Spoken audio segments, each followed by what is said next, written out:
શ્રી આહિર સમાજ સેવા સમિતિ સુરત દ્વારા તેમનો 32મો સમૂહ લગ્ન સમારોહનું આયોજન કરવામાં આવ્યું છે।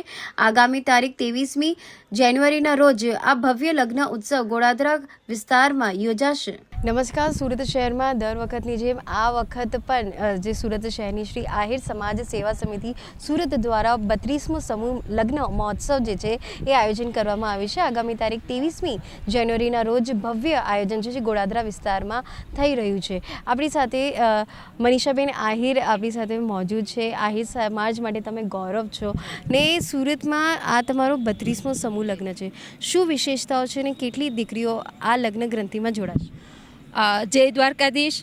આહિર સમાજના આંગણે ખૂબ રૂડો અવસર આવી રહ્યો છે। 23 તારીખનો આ સમૂહ લગ્ન દિવ્ય અને ભવ્ય બને એ માટેનો આખરી ઓપ પણ અપાઈ ગયો છે।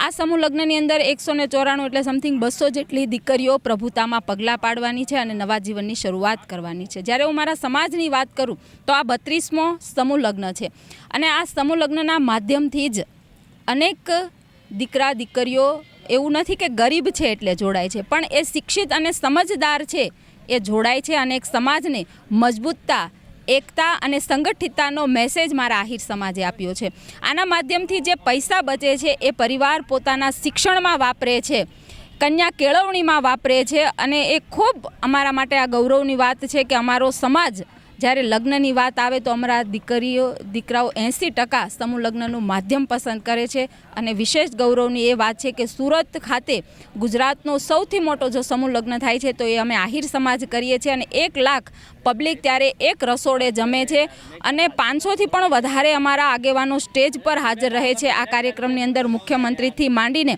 કેબિનેટ મંત્રી CR પાટીલ સાહેબ સહિત રાજકીય આગેવાનો પણ ઉપસ્થિત રહેવાના છે। ત્યારે આ મંગળ અવસરે હું આ દીકરા દીકરીઓને જે પ્રભુતામાં પગલાં માંડવાની છે એમને પણ આ તકે ખૂબ ખૂબ શુભકામનાઓ પાઠવું છું।